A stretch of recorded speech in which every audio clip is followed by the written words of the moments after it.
नमस्कार दोस्तों, स्वागत है आप सभी का बोस स्टडी में। मैं हूं आकाश आप सभी के साथ। दोस्तों कैसे हैं आप सभी? उम्मीद करता हूं अच्छे होंगे। जहां भी होंगे अपनी तैयारी को ज़ोरों शोरों से कर रहे होंगे। दोस्तों आज की क्लास में हम देखेंगे भारत के राष्ट्रपति के बारे में। दोस्तों देखेंगे कि उनके लिए राष्ट्रपति के लिए कौन शपथ दिलाता है और दोस्तों कैसे उनके चुनाव होते हैं, कैसा उनका कार्यकाल होता है, सब कुछ उनके बारे में जानेंगे। साथियों हुआ क्या है, भारत के लिए नए राष्ट्रपति के रूप में द्रौपदी मुर्मू जी को चुना गया है। कल थी 25 जुलाई और दोस्तों 25 जुलाई को द्रौपदी मुर्मू जी ने भारत के 15वें राष्ट्रपति के रूप में शपथ ले ली है। तो साथियों आपके किसी भी एग्जाम में अब प्रेसिडेंट से क्वेश्चन पूछ सकता है। तो दोस्तों इसीलिए मैं इस क्लास को लेके आया हूं और बच्चे काफ़ी कमेंट कर रहे थे कि सर राष्ट्रपति के ऊपर क्लास बना दो, क्लास बना दो। इसलिए दोस्तों मैं क्या कर रहा हूँ, क्लास इसे लेके आया हूँ। तो दोस्तों देखते हैं कि क्या है हमारे राष्ट्रपति का प्रोसेस और कैसे इनके चुनाव होती हैं। दोस्तों याद रखना, यह जो मैं पढ़ा रहा हूँ यह आपके किसी भी एग्जाम के लिए बहुत महत्वपूर्ण है और दोस्तों आने वाले समय में आपसे प्रेसिडेंट के क्वेश्चन पूछ सकता है क्योंकि हाल ही में चुनाव हुए हैं। तो दोस्तों देखते हैं पहले द्रौपदी जी के बारे में, फिर देखेंगे अपने और राष्ट्रपति के बारे में। तो साथियों द्रौपदी मुर्मू देश की पहली महिला आदिवासी और दूसरी महिला राष्ट्रपति बनी है। पहली महिला क्यों? क्योंकि साथियों अभी तक कोई भी आदिवासी समुदाय से राष्ट्रपति नहीं बना, इसलिए पहली महिला और पहली व्यक्ति भी आदिवासी समुदाय से बिलोंग करने वाली है, राष्ट्रपति बनी है। पहला रिकॉर्ड इनका हो गया। दोस्तों याद रखना यह दूसरी महिला राष्ट्रपति बनी है। इनसे पहले कौन बन चुकी हैं? प्रतिभा पाटिल बन चुकी हैं। यह भारत की 15वीं राष्ट्रपति हैं और यह है हमारे NBCB रमन्ना। इन्होंने द्रौपदी मुर्मू जी को कल यानी कि 25 जुलाई को शपथ दिलाई थी, क्योंकि दोस्तों जो हमारे सुप्रीम कोर्ट के मुख्य CJI होते हैं वही क्या करते हैं, हमारे प्रेसिडेंट को शपथ दिलाते हैं। मुर्मू जी ने बनाए कई सारे रिकॉर्ड। दोस्तों क्या हुआ देखो, आदिवासी समुदाय से पहली राष्ट्रपति यानी कि अभी तक कोई भी व्यक्ति आदिवासी समुदाय से बिलोंग करने वाला राष्ट्रपति नहीं बना, तो पहली आदिवासी समुदाय से बिलोंग करने वाली राष्ट्रपति द्रौपदी मुर्मू बन चुकी हैं। शीर्ष पद पर पहुंचने वाली दूसरी महिला राष्ट्रपति इनसे पहले कौन थी? प्रतिभा पाटिल थी। देश की अब तक की सबसे कम उम्र की राष्ट्रपति। दोस्तों बहुत महत्वपूर्ण क्वेश्चन, क्योंकि अब तक इनसे कम उम्र का व्यक्ति कोई भी राष्ट्रपति नहीं बना। स्वतंत्र भारत में जन्म लेने वाली पहली राष्ट्रपति, यानी कि जितने भी राष्ट्रपति अब तक बने थे वो उनका जन्म 1947 से पहले हुआ था, लेकिन द्रौपदी मुर्मू जी का जन्म 1947 से बाद में यानी कि आज़ाद भारत स्वतंत्र भारत में इनका जन्म हुआ। तो यह भी रिकॉर्ड इनके नाम हुआ। दोस्तों यह उड़ीसा राज्य के मयूरभंज जिले से यानी कि बैदापोसी गांव में एक संथाल परिवार से थी। और साथियों क्या होता है, संथाल परिवार एक बिल्कुल लोअर कास्ट में आता है दोस्तों, इसीलिए यह और भी ज़्यादा क्या हो रहा है, मशहूर और फेमस हो रही हैं। तो क्वेश्चन आपसे पूछ सकता है इसके बारे में। इन्हें 21 जुलाई 2022 को भारत के 15वें राष्ट्रपति के रूप में चुना गया, यानी कि जब ओपन हुए थे वोट तब दोस्तों क्या हुआ था, इन्होंने जीत हासिल की थी। और दोस्तों कब हुए थे वोट? 21 जुलाई को वोट हुए थे, खुले थे। और दोस्तों 25 जुलाई को राष्ट्रपति के पद की इन्होंने शपथ ली थी। और शपथ किसने दिलाई थी? जो हमारे CJI हैं NV रमन्ना, इन्होंने इन्हें शपथ दिलाई थी। इसके पहले 2015 से 2021 तक ये झारखंड की राज्यपाल थी। तो याद रखना 2015 से 2021 तक कहाँ की राज्यपाल थी? तो झारखंड की है राज्यपाल थी। क्वेश्चन आपसे पूछ सकता है। दोस्तों देखते हैं भारत में कुछ अन्य राष्ट्रपति जो पहले रह चुके हैं, क्योंकि दोस्तों क्वेश्चन आपसे पूछ सकता है राष्ट्रपति के बारे में। तो पहले राष्ट्रपति कौन थे भारत के? जो थे डॉक्टर राजेंद्र प्रसाद। और यह कब से कब तक रहे थे? 26 जनवरी 1950 को यह बने थे और 1962 तक यह रहे थे। सबसे लंबा कार्यकाल इन्हीं का था। यह कौन थे? भारत के पहले प्रेसिडेंट। दूसरे नंबर पर कौन रहे? Radhakrishna, doctor S Radhakrishna. तीसरे पर डॉक्टर जाकिर हुसैन 1967 से 69 तक। फिर VV गिरी 1969 से 74 तक। फखरुद्दीन अली अहमद 1974 से 77 तक। नीलम संजीवा रेड्डी 1977 से 1982 तक। फिर ज्ञानी जैल सिंह 1992 से 1987 तक। R वेंकटरमण 1987 से 1992 तक। दोस्तों आपसे पूछ सकता है कि कौन से नंबर पे कौन राष्ट्रपति बना, इसलिए आपको इनके नंबर भी याद रखने पड़ेंगे कि कौन से नंबर पे कौन राष्ट्रपति बना था। इसके अलावा R वेंकटरमण 1987 से 1992 तक हो गए। डॉक्टर शंकर दयाल शर्मा 1992 से 1997 तक। KR नारायण 1997 से 2002 तक। हमारे APJ अब्दुल कलाम साहब 2002 से 2007 तक। प्रतिभा पाटिल 2002 से 2012 तक, यह पहली महिला राष्ट्रपति थी। प्रणब मुखर्जी 2012 से 2017 तक। रामनाथ कोविंद 2017 से 2022 तक। और अब द्रौपदी मुर्मू जी 2022 में। अब दोस्तों देखते हैं इन सभी प्रेसिडेंट के कार्यकाल के बारे में। पहले कौन बने थे? डॉक्टर राजेंद्र प्रसाद, जो 26 जनवरी 1950 को बने थे और 13 मई 1972 तक रहे थे। अब दोस्तों सबसे लंबा कार्यकाल इन्हीं का था प्रेसिडेंट के रूप में, क्योंकि 2 बार बन चुके हैं लगातार। 2 बार राष्ट्रपति रहने वाले एकमात्र व्यक्ति तो कौन है? तो डॉक्टर राजेंद्र प्रसाद हैं। यह आपको याद रखना है आपके एग्जाम के लिए। लगातार 2 बार, और 2 बार फिर भी लगातार भी कह सकते हैं आप, और वैसे 2 बार भी, क्योंकि 2 बार अभी तो कोई बना नहीं है। तो कौन है पहले राष्ट्रपति? डॉक्टर राजेंद्र प्रसाद। पहला क्वेश्चन, पहले राष्ट्रपति। दूसरा कि 2 बार राष्ट्रपति बनने वाले एकमात्र। डॉक्टर सर्वपल्ली राधाकृष्णन 1962-67 में रहे थे। यह पहले उपराष्ट्रपति थे जो राष्ट्रपति बने, यानी कि पहले उपराष्ट्रपति राष्ट्रपति बनने वाले, और भारत के पहले उपराष्ट्रपति भी थे। पहले राष्ट्रपति भारत रत्न पाने वाले। इनके साथ साथ जो आपके सी गोपालचारी हैं और CB रमन हैं, इनको भी भारत रत्न मिला था। और कब मिला था? तो 1954 में यह पुरस्कार इनको मिला था। कब मिला था? भारत के पहले राष्ट्रपति जो आपके हैं सर्वपल्ली राधाकृष्णन, इनको 1954 में भारत रत्न से सम्मानित किया गया, और इनके साथ साथ सी गोपालाचारी और CB रमन को भी भारत रत्न से सम्मानित किया गया था। इसके अलावा डॉक्टर जाकिर हुसैन, जो 1967 से 69 तक रहे, पहले राष्ट्रपति जिनका कार्यकाल के दौरान निधन हो गया था। यह पहले राष्ट्रपति थे, और तीसरे नंबर के राष्ट्रपति थे, पहले मुस्लिम राष्ट्रपति थे। कौन थे? तो तीसरे नंबर के पहले मुस्लिम राष्ट्रपति डॉक्टर जाकिर हुसैन थे। क्वेश्चन पूछता है कि पहले मुस्लिम राष्ट्रपति कौन से नंबर के थे या कौन थे, तो याद रखना। और इनका कार्यकाल के दौरान निधन हो गया था। फिर आपके आते हैं 1969 से 1974 तक VV गिरी, जो स्वतंत्र उम्मीदवार के रूप में राष्ट्रपति बने थे। अब दोस्तों स्वतंत्र उम्मीदवार के रूप में क्यों बने थे? तो हुआ क्या था साथियों, 1969 में चुनाव होने थे प्रेसिडेंट के, तो VV गिरी के सामने कांग्रेस ने साथियों क्या किया था? कांग्रेस का उस समय दबदबा था पूरे भारत में। कांग्रेस ने अपना कैंडिडेट खड़ा किया, और अपने कैंडिडेट के रूप में जो कांग्रेस ने व्यक्ति खड़े किए थे, वो खड़े किए थे नीलम संजीवा रेड्डी। अब दोस्तों नीलम संजीवा रेड्डी के सामने कौन थे? VV गिरी थे। दोस्तों यह इन्हें खड़ा किया इंदिरा गांधी जी ने, और कांग्रेस सोच रही थी कि हम जीत जाएंगे और हमें कोई हराने वाला नहीं है, क्योंकि साथियों पूरे भारत में उनका दबदबा था। लेकिन वहीं इंदिरा गांधी ने स्वतंत्र रूप से, कांग्रेस उन्होंने छोड़ दी थी, स्वतंत्र रूप से दोस्तों इन्होंने VV गिरी को खड़ा किया।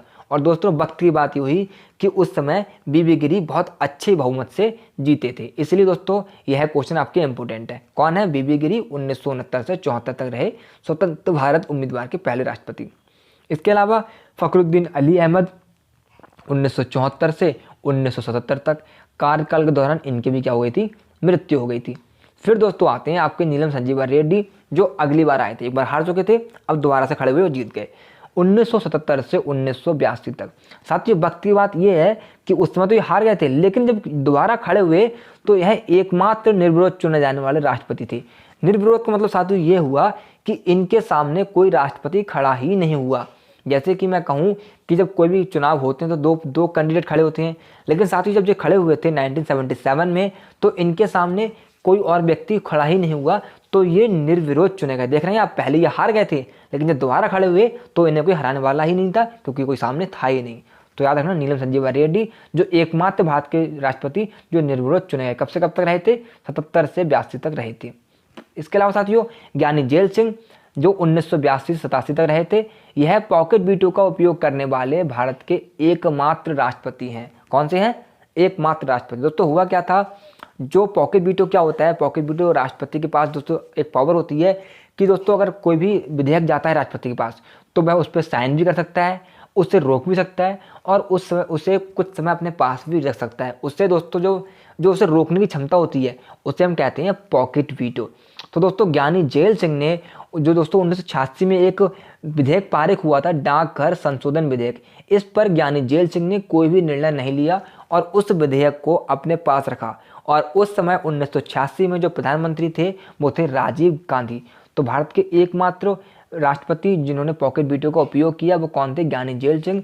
और पॉकेट वीटो का मतलब मैंने आपको बता दिया है क्या होता है, कि जब कोई भी विधेयक राष्ट्रपति पास जाता है और राष्ट्रपति उस पर अपना कोई भी निर्णय ना ले और अपने पास रखा रहे, तो वो क्या होता है? पॉकेट वीटो कहलाता है।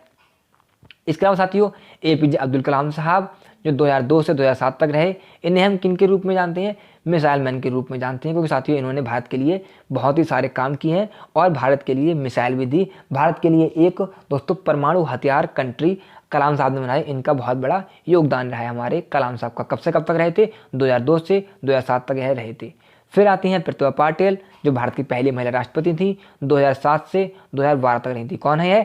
भारत की पहली महिला राष्ट्रपति प्रतिभा पाटिल 2007 से 2012 तक रही थी। इसके अलावा साथियों फिर आते हैं प्रणब मुखर्जी, 2012 से 2017 तक रहे थे और 2019 में इन्हें भारत रत्न भी मिल चुका है।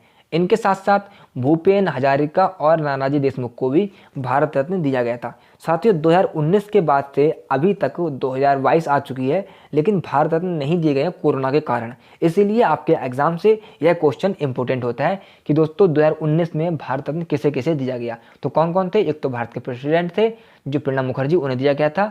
इसके अलावा उनके साथ साथ भूपेन हजारिका को और नानाजी देशमुख को भी दिया गया था। इसके अलावा दोस्तों रामनाथ कोविंद, जो 25 जुलाई 2017 से 24 जुलाई 2022 तक भारत के प्रेसिडेंट रहे। और दोस्तों 24 जुलाई यानी कि परसों इन्होंने क्या कर लिया, अपनी कुर्सी थी उसे छोड़ दिया और किसके हवाले कर दिया? तो द्रौपदी मुर्मू जी के इन्होंने हवाले कर दिया। इन्होंने अच्छे से उनका स्वागत भी किया और अच्छे से अपना कार्यकाल पूरा किया। यह राष्ट्रपति से पहले कौन थे? तो यह बिहार के राज्यपाल थे और यह 14वें राष्ट्रपति थे भारत के। कौन से नंबर के राष्ट्रपति थे? तो यह 14वें राष्ट्रपति थे और बिहार के राज्यपाल भी रहे थे। दोस्तों अगर हम बात करें एक बार बीवी गिरी की, तो भारत के कार्यवाहक राष्ट्रपति थे। जब मैंने आपको बताया था कि जब जो राष्ट्रपति इनसे पहले थे उनका निधन हो गया था, इसलिए दोस्तों कौन बने थे? वीवी गिरी बने थे। देखिए मैं आपको दिखाता हूँ, जब इनका निधन हुआ था, जो आपके ये है ना, ये डॉक्टर जाकिर हुसैन जी 1967 से 69 में रहे थे। 1969 में इनका निधन हो गया था। तो दोस्तों क्या हुआ था, एक कार्यवाहक के रूप में साथियों बीबी गिरी जी बने थे। कौन बने थे? बीबी गिरी जी कार्यवाहक राष्ट्रपति बने। बीबी गिरी जी ने पहली बार 3 मई 1969 को राष्ट्रपति का कार्यभार संभाला और 78 दिनों के बाद 20 जुलाई 1969 को उनका कार्यकाल समाप्त हो गया। यानी कि जो पहला कार्यकाल उनका था एक कार्यवाहक राष्ट्रपति के रूप में, तो उनका वो कार्यकाल 78 दिनों का था, 3 मई 1969 से 20 जुलाई 1969 तक। यह कार्यकाल उनका कार्यवाहक राष्ट्रपति के तौर पर था, क्योंकि 3 मई 1969 को कार्यकाल के दौरान राष्ट्रपति जाकिर हुसैन का निधन हो गया था, इसलिए इन्हें राष्ट्रपति चुना गया कार्यकाल के रूप में। दोस्तों अब देखते हैं संविधान के बारे में। तो हमारे संविधान भाग में 5 में दोस्तों क्या होता है, हमारे राष्ट्रपति आते हैं। कौन से में? संविधान भाग 5 में हमारे भारत के राष्ट्रपति आते हैं और अनुच्छेद 52 में भारत के राष्ट्रपति आते हैं। भारत के राष्ट्रपति अनुच्छेद 52 में आते हैं, ये हो गया। इसके अलावा राष्ट्रपति भारत का प्रथम नागरिक कहलाता है। हमारे भारत का राष्ट्रपति हमारे भारत का प्रथम नागरिक कहलाता है। इसके अलावा राष्ट्रपति पद की योग्यता क्या होती है? तो इसके किस बारे में दिया? अनुच्छेद 58 में इसके बारे में दिया गया है। राष्ट्रपति पद की योग्यता के बारे में अनुच्छेद 58 में दिया गया है। और भारत का दोस्तों योग्यता क्या है? तो वह भारत का नागरिक हो, वह 35 वर्ष की आयु पूरी कर चुका हो, लोकसभा का सदस्य निर्वाचित किए जाने की योग्यता उसमें हो और चुनाव के समय किसी लाभ पद पर नहीं हो। याद रखना यह सारे की पॉइंट आपके एग्जाम से इंपॉर्टेंट है। कौन कौन से हैं? वह 35 वर्ष की आयु पूरी कर चुका हो, लोकसभा का सदस्य निर्वाचित होने की यानी योग्य हो और चुनाव के समय किसी लाभ पद पर ना हो और भारत का नागरिक हो। यानी कि अगर वह कोई व्यक्ति बाहर का है और वह भारत की सिटीजनशिप ले लेता है, भारत की नागरिकता ग्रहण कर लेता है, तो वह राष्ट्रपति का चुनाव लड़ सकता है। इसके अलावा साथियों निर्वाचन मंडल की बात करें तो अनुच्छेद 54 में निर्वाचन मंडल आता है राष्ट्रपति का। कौन से में आता है? अनुच्छेद 54 में निर्वाचन मंडल आता है। अब दोस्तों राष्ट्रपति के जो चुनाव है उसमें कौन कौन भाग लेता है? क्या हम लोग भाग लेते हैं? तो दोस्तों हम लोग भाग नहीं लेते। इसमें जो चुनाव में भाग लेते हैं वो निर्वाचित सदस्य भाग लेते हैं। किस किसके? लोकसभा के और राज्यसभा के। दोस्तों याद रखना लोकसभा में पहले जो सदस्य थे मनोनीत 2 सदस्य थे, उन्हें अब हटा दिया गया है। राज्यसभा में साथियों याद रखना अभी 12 सदस्य होते हैं मनोनीत और बाकी सारे निर्वाचित सदस्य होते हैं। दोस्तों याद रखना इसमें जो 18+ हैं वही लोग होते हैं। इन्होंने बता दिया मतदाता की जो वोटिंग संख्या है वो 18+ की होती है। निर्वाचित सदस्य में आपको बता दिया। राज्य विधानसभा में दोस्तों अगर बात करें तो इसमें राज्य की विधानसभा भी भाग लेती हैं। याद रखना लोकसभा और राज्यसभा तो हो गए संसद के बारे में। अगर बात करें तो दोस्तों राज्य के बारे में, तो राज्य की विधानसभाएं भी राष्ट्रपति के चुनाव में भाग लेती हैं। और दोस्तों याद रखना जो हमारे 28 राज्य वो तो भाग लेते हैं 28 राज्य उनकी विधानसभाएं। इसके साथ ही साथ दिल्ली और पौंडुचेरी की विधानसभाएं भी उसमें भाग लेती हैं राष्ट्रपति के चुनाव में। तो क्वेश्चन पूछ सकता है आपसे कि कौन से केंद्र शासित प्रदेश राष्ट्रपति के चुनाव में भाग लेते हैं? तो दिल्ली और पौंडुचेरी के केंद्र शासित प्रदेश राष्ट्रपति के चुनाव में भाग लेते हैं। कौन कौन सी? इनके विधानसभाएं। इसके अलावा साथियों अनुच्छेद 55 में राष्ट्रपति का निर्वाचन समानुपातिक प्रतिनिधित्व प्रणाली और एकल संक्रमणीय मत पद्धति के द्वारा होता है। इसका मतलब साथियों ये हुआ कि एक व्यक्ति जब वोट डालने जाता है तो वो उसके पास 3 या 4 पर्ची होती हैं। जब कैंडिडेट खड़ा होता है तो उसके अकॉर्डिंग दोस्तों वो वोट डालता है। इसलिए हम इसे क्या कहते हैं, इसे हम कहते हैं राष्ट्रपति का निर्वाचन समानुपातिक प्रतिनिधित्व प्रणाली और एकल संक्रमणीय पद्धति के द्वारा होता है, इसलिए इसे यह कहा जाता है। राष्ट्रपति के निर्वाचन से संबंधित विवादों का निपटारा कौन करता है, तो सुप्रीम कोर्ट इसका निवारण करता है।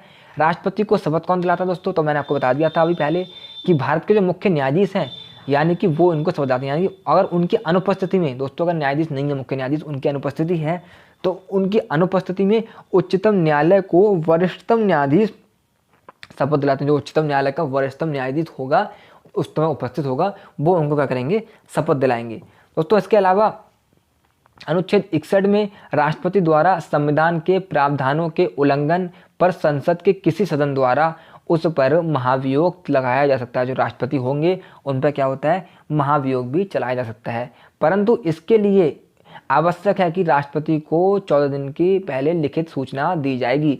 यानी कि साथियों, जब राष्ट्रपति को महाभियोग चलाया जाएगा तो उससे पहले उन्हें 14 दिन पहले सूचना दी जाएगी कि आप पे महाभियोग चलाया जा रहा है। अगर आपको अपने बचाव में कुछ कहना है या कुछ एकत्रित करना है तो दोस्तों आप एकत्रित कर सकते हैं, इसीलिए उन्हें 14 दिन पहले यह सूचना दी जाती है। अनुच्छेद 72, राष्ट्रपति को अनुच्छेद 72 के तहत क्षमादान की शक्ति प्राप्त है। दोस्तों याद रखना, अभी हाल ही में जो आपके राजीव गांधी मैसेकर हुआ था, बॉम्ब ब्लास्ट हुआ था, तो दोस्तों अभी सुप्रीम कोर्ट ने निर्णय लिया आगे बढ़ के और दोस्तों उन्हें क्षमा कर दिया था। दोस्तों यह क्षमा प्रदान के पास किसकी शक्ति पास है, तो अनुच्छेद 72 के तहत राष्ट्रपति के पास यह शक्ति है कि वह किसी भी जिसको फांसी की सज़ा देनी हो या मौत की सज़ा देनी हो तो दोस्तों वह उसे माफ़ कर सकता है राष्ट्रपति अनुच्छेद 72 के तहत। लेकिन अभी फ़िलहाल में जो मैं आपको बता रहा हूँ राजीव गांधी मैसेकर के बारे में, दोस्तों वह क्या हुआ था, तो जब हमारे राष्ट्रपति ने कुछ निर्णय नहीं लिया तो सुप्रीम कोर्ट ने खुद उस पर निर्णय लिया और उन्हें बरी कर दिया गया।